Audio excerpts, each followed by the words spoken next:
हमारे पास जो कंप्लेंट आई थी उसके मतलब हमें कहा गया था कि वहाँ पे बच्चियों की सेफ्टी और सिक्योरिटी के साथ कॉम्प्रोमाइज़ किया जा रहा है। उन्होंने कहा कि आप शुक्र मनाओ कि आपका जो सीसीटीवी फुटेज है मैंने देखा है और वो मेरे कुछ सीनियर्स तक पहुंचा है। आप शुक्र मनाओ कि हम उसको पब्लिक नहीं कर रहे हैं, कोई आपके खिलाफ़ कंप्लेंट नहीं कर रहे हैं, कुछ नहीं कर रहे हैं। और मेरा मतलब फर्स्ट वर्ड यही था कि आप मेरे को थ्रेट कर रही हैं, आप मेरे को धमकी दे रही हैं, डरा रही हैं मेरे को। उन पे आज तक मैंने नहीं देखा किसी के खिलाफ कोई FIR लगी हो। तो सबसे बड़े मुजरिम जो हैं वो आप हैं। इस बात की पुष्टि जो है मैं इसलिए आज जो है वो करने लगी हूँ। आपको बता दें कि आज के समय में पत्रकार भी जो हैं वो सुरक्षित नहीं हैं। इन्हें भी सच सामने लाने के लिए जो है कई मुसीबतों का सामना करना पड़ता है और कई बार जो है अपने ही प्रोफेशन को छोड़ना भी पड़ता है। हमारे साथ इस समय अल्फाज जी हैं, आज इनसे कुछ बातचीत करेंगे और जानेंगे कि क्या कुछ हुआ है इनके साथ, क्योंकि आप भी जानते हैं कि पत्रकार का काम होता है हमेशा आपकी आवाज़ को उठाना और सच्चाई को सामने लाना। सर, क्या ही कुछ हुआ है बीते दिनों में, कुछ बताना चाहेंगे आप? श्रेया, सबसे पहले आपका शुक्रिया, आपने मेरे को बात करने का मौका दिया और ऐसा कम ही देखने को मिलता है कि बात करने का मौका जो है वो दिया जाए। और अभी अगर हम बात करें जिस तरह से गुज्जर बकरवाल गर्ल्स हॉस्टल का जो मामला चल रहा है, जिस पे मेरे पे FIR भी लगा है और 20 तारीख की बात है ये, 20 तारीख को मैं जो है गुज्जर बकरवाल गर्ल्स हॉस्टल में जाता हूँ और वहाँ पे सबसे पहले मेरा काम जो है वो गेट को नॉक करना रहता है। गेट को नॉक करने के बाद जो है मैं वहाँ पे जब गेट खुला पाता हूँ, दोनों ही गेट जो गाड़ियाँ जहाँ से गुजरती हैं वो गेट भी खुला रहता है और जो लोग वहाँ से आते जाते छोटा गेट जो होता है वो भी खुला था। तो मैंने उस छोटे वाले गेट से जो है अंदर कदम रखा और मैंने अपनी सेफ्टी के लिए वहाँ पे एक वीडियो क्लिप जो है वो बनाया था। हालांकि मेरा पर्पज़ ये नहीं था कि मैं उसको अपलोड करूँगा, लेकिन जब मैंने वहाँ पे देखा कि गेट खुले हैं, ताला नहीं है, वार्डन वहाँ पे नहीं है, कोई भी रिस्पॉन्सिबल आदमी वहाँ पे नहीं है जिससे हम बात कर सकें, तो मेरे को लगा कि नहीं, इस वीडियो को जो है हमें सर्कुलेट करना चाहिए ताकि एक अवेयरनेस हो विभाग को। हॉस्टल में जाने का कारण क्या था? क्या ही कुछ आपको कोई इन्फॉर्मेशन जो है वहाँ से मिली थी? हाँ बिल्कुल, हम ऐसे, मेरे को भी पता नहीं था ये हॉस्टल कहाँ पे है, क्या है। और सबसे बड़ा अचंभे वाली बात यह है कि आप मेन रोड से जब गुजरेंगे वहाँ पे एक बोर्ड ज़रूर लगा है कि गुज्जर बकरवाल गर्ल्स हॉस्टल जो है यहाँ पे है, लेकिन जब आप वहाँ उस प्लेस पे जाएंगे वहाँ पे कोई भी इस तरह का बोर्ड नहीं लगा है कि ये गुज्जर बकरवाल गर्ल्स हॉस्टल है। कोई भी इस तरह का साइन नहीं है कि यहाँ पे कोई वीडियो बनाना जो है वो मना है। कोई भी कांटेक्ट नंबर नहीं है कि इमरजेंसी में आप किसी को कांटेक्ट कर सकें, कोई वार्डन हो या और कोई हो जिनसे हम कांटेक्ट करके कोई जानकारी ले सकें। और हमारे पास जो कंप्लेंट आई थी उसके मतलब हमें कहा गया था कि वहाँ पे बच्चियों की सेफ्टी और सिक्योरिटी के साथ कॉम्प्रोमाइज़ किया जा रहा है और उनके जो खाने पीने का जो सामान जो उनको दिया जाता है, जो उनको डाइट दी जाती है, उसमें कहीं ना कहीं जो है वो गोरख धंधा चल रहा है, गोलमाल चल रहा है। तो हम ये इल्ज़ाम नहीं लगाते हैं या हम ये नहीं कहते हैं कि वहाँ पे ये चीज़ें होती ही होती हैं। हमारा वहाँ पे जाने का मकसद ही ये था कि हम वार्डन साहिबा से मिलें और उनसे जानने की कोशिश करें कि इस तरह की कंप्लेंट्स आ रही हैं, क्या वाकई में कुछ ऐसा है या नहीं है। और मैं पहला कोई जर्नलिस्ट नहीं था जो वहाँ पे उस हॉस्टल में गया हूँ। पहले भी कई बार वहाँ पे जर्नलिस्ट आते जाते रहते हैं, उन पे आज तक मैंने नहीं देखा किसी के खिलाफ़ कोई FIR लगी हो। और अगर परमिशन की बात की जाए कि परमिशन लेके वहाँ पे जाना था, आप पुरानी परमिशन निकाल दीजिए जो लोग वहाँ पे आए गए हैं और जो आम लोग भी वहाँ पे गए हैं, आप उनकी भी परमिशन दिखा दीजिए। कितने लोगों ने आपसे परमिशन ले लेके वहाँ पे आए गए हैं, क्योंकि परमिशन तो रिटर्न में होगी ना, वर्बली तो होगी नहीं। तो आप दिखाइए, वो सारा डाटा निकालिए और वो डाटा हम निकवालेंगे भी, ऐसा नहीं है कि हम नहीं निकवालेंगे। वहाँ जाकर ऐसा हुआ क्या था कि उनको आप पे FIR जो है वो करवानी पड़ी? जो वार्डन साहिबा थे ना, उनका ईगो हर्ट हो गया। देखो, अगर वो वाकया में मतलब ये सोच रही होती ना कि ट्रेसपासिंग जो है अल्फाज रैंक ने की है या कोई बच्चियों के साथ, उनकी सेफ्टी सिक्योरिटी के साथ कोई मसला है, तो 20 तारीख को अगर मैं वहाँ पे गया हूँ तो 20 को ही मेरे खिलाफ़ कंप्लेंट होनी चाहिए थी। 20 को मैडम साहिबा को समय नहीं लगा होगा, वहाँ पे नहीं थी, कहीं बिज़ी थी, चली गई होंगी, असिस्टेंट वार्डन भी कहीं चली गई। पूरा जो हॉस्टल का जितना भी अमला था सिवाय उस एक टीचर के, और उन्होंने भी माध्यम बच्चियों को ही बनाया था, हालांकि कन्वर्सेशन करने के लिए कि यहाँ पे कोई नहीं है, यहाँ पे इनको बोलिए आप कल 10, 11, 12 बजे आइए। FIR तो उनके खिलाफ़ लगनी चाहिए थी, लेकिन चलें, ये उल्टा ही सिस्टम चलता है आजकल इस समाज में। तो जो वहाँ पे हम मतलब गए थे, हमारा मकसद ये नहीं था कि हम किसी को वो करें, मतलब किसी को हमने मतलब कोई किसी का नाम लेना था या किसी को एक्सपोज करना था, कुछ नहीं था। यही एक इशू था जिसको लेके हम वहाँ पे गए थे।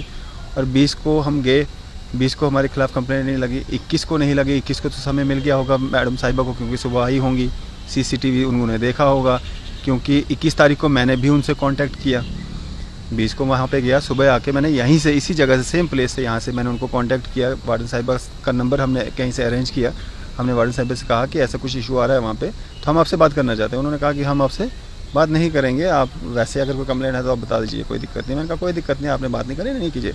मैंने डायरेक्टर जो ट्राइबल विभाग के हैं उनसे बात की, मैंने डिप्टी डायरेक्टर जो ट्राइबल विभाग के हैं उनसे बात की, सब ने मतलब कहीं ना कहीं इनकार किया। डिप्टी डायरेक्टर साहब हालांकि उन्होंने कहा कि मैं दिल्ली में हूँ, 1-2 दिन में आ जाऊँगा तो बात करेंगे। 21 तारीख का ये मामला है और मेरा कोई भी इस तरह का कुछ ये नहीं था कि मेरे को स्टोरी कोई अपलोड करनी है, कुछ करना है। लेकिन शाम के समय जब मेरे को ये वार्डन साहिबा का कॉल आता है और वो मेरे को ये कहती हैं कि आप शुगर बनाओ, मतलब 4-5 बार जब उनका कॉल आया मेरे को, मैं पिक नहीं कर पाया। उसके बाद मैंने बैक कॉल किया, हो सकता है मे भी कुछ काम हो, कुछ बात हो, या कोई मतलब बात करने के लिए वो मान गई हो या ऑन कैमरा कोई अपनी बात रखना चाहती हैं, तो मैंने उनको बैक कॉल किया। उन्होंने कहा कि आप शुक्र मनाओ कि आपका जो CCTV फुटेज है मैंने देखा है और वो मेरे कुछ सीनियर्स तक पहुंचा है, आप शुक्र मनाओ कि हम उसको पब्लिक नहीं कर रहे हैं, कोई आपके खिलाफ़ कंप्लेंट नहीं कर रहे हैं, कुछ नहीं कर रहे हैं। और मेरा मतलब फर्स्ट वर्ड यही था कि आप मेरे को थ्रेट कर रही हैं, आप मेरे को धमकी दे रही हैं, डरा रही हैं मेरे को, क्योंकि अगर कोई क्रिमिनल एक्ट मैंने किया होता फिर तो मैं शुक्र मनाता कि हाँ जी मैंने कोई क्रिमिनल एक्ट किया है, तो मैडम साहिबा जो है वो कहीं वीडियो शेयर नहीं करेंगी, मेरे खिलाफ़ कंप्लेंट नहीं करेंगी, मैडम साहिबा बड़ी अच्छी है, मैं शुक्र मनाता क्योंकि मैंने क्राइम किया होता। लेकिन अगर मैंने कोई क्राइम नहीं किया, मैं किस बात का शुक्र मनाऊँ? तो इससे भी कहीं ना कहीं एक डाउट होता है कि मैडम साहिबा उन लोगों को शेल्टर ज़रूर करती होंगी, उन लोगों को शुक्र ज़रूर मनाने का मौका देती होंगी जो लोग वहाँ पे क्रिमिनल एक्ट करते होंगे। तो इसीलिए उन्होंने मेरे को भी वही समझ करके जो है उसी तरह का प्रेशर बनाने के लिए मेरे पे ये कहा कि आप शुक्र मनाइए कि आपके खिलाफ़ कोई कार्रवाई नहीं हो रही है। ये 21 तारीख का मामला है।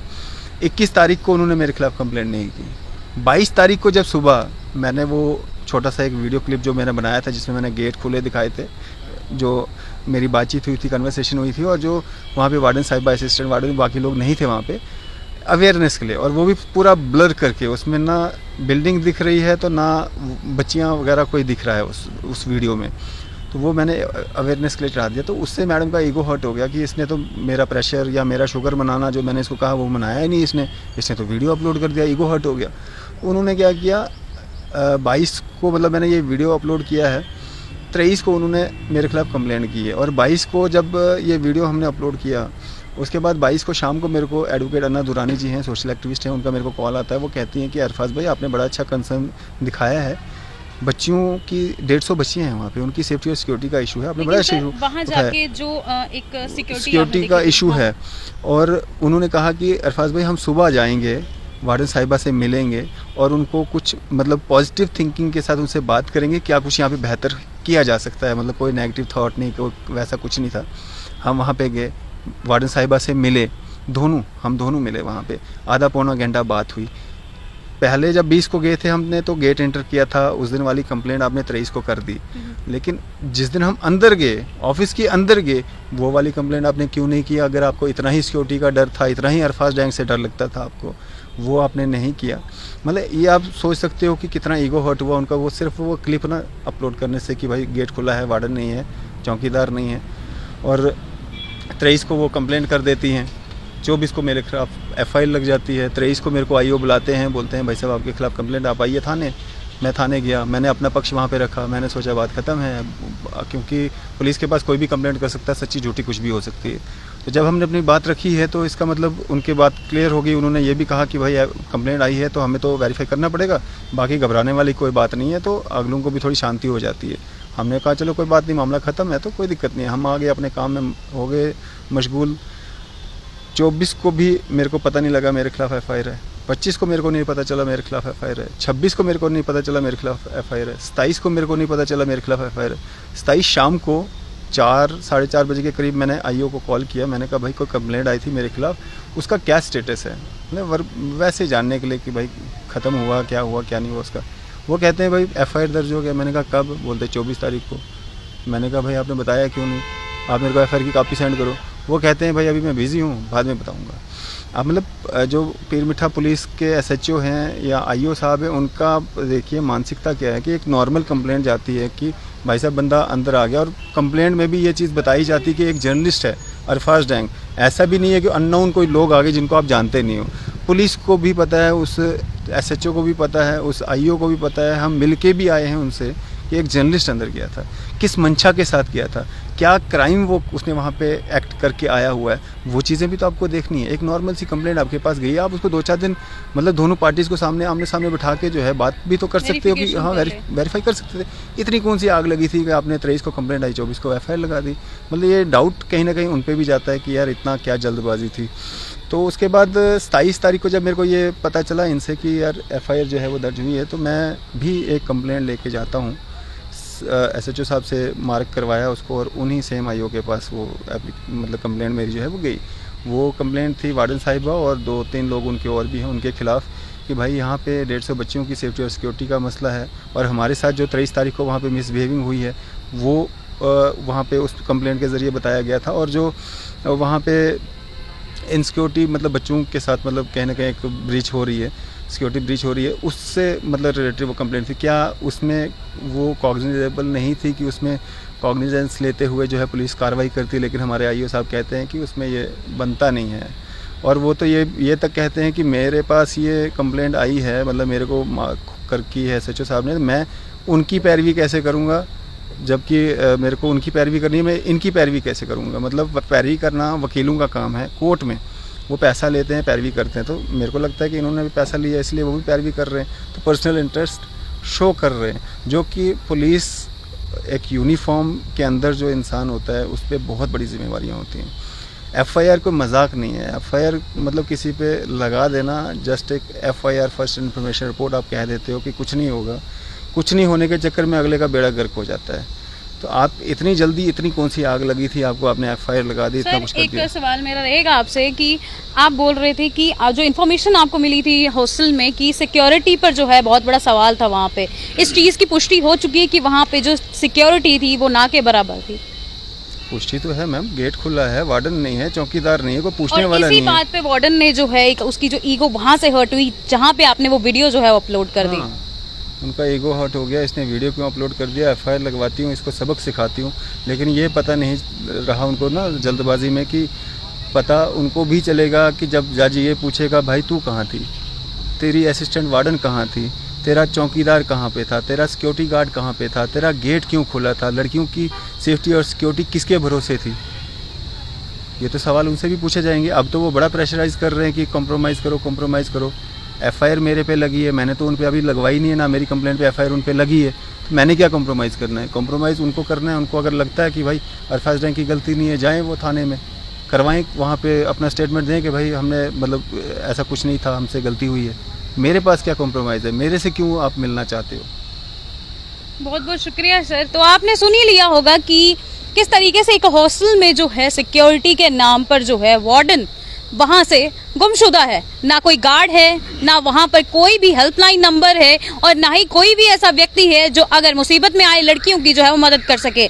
जहाँ पर हमारे एक पत्रकार जाकर उस चीज़ पर आवाज़ उठाते हैं, वहीं उन पर जो है FIR जो है वो करवा दी जाती है। इसका साफ स्पष्ट रूप से एक ही मतलब निकलता है कि अगर आने वाले समय में एक आम नागरिक भी जो है सच की तरफ जो है आवाज़ उठाएगा। मैं चाहूँगा कि आप ना वार्डन साहिबा से भी एक बार कॉल करके बात कर लीजिए, क्योंकि उनका पक्ष जानना भी उतना ही ज़रूरी है जितना मेरा। क्या पता, हो सकता है कि मैं झूठ बोल रहा हूँ और वो सच बोलें आपको। मैं चाहूँगा कि आप उनसे भी बात कर लें। जी ज़रूर। लेकिन मैं एक बात ज़रूर कहूँगी कि अगर आज के समय में सच बोलना जो है इतना महंगा पड़ रहा है, तो लगता है कि चौथे स्तंभ को भी जो है कहीं ना कहीं जो है अपनी सिक्योरिटी पहले देखनी होगी, क्योंकि चौथा स्तंभ भी जो है वो भी एक इंसान है, उस पर भी FIR लगती है, वो भी कहीं ब्रेकडाउन हो सकता है। अगर आप मीडिया कर्मियों के साथ ही ऐसा सलूक करेंगे तो सच जो है आम नागरिक तक कौन पहुंचाएगा। मैं इस बात की जो है पुष्टि दोनों साइड से जो है आपको दिखाऊंगी और दोनों पक्षों को जो है आपको दिखाऊंगी।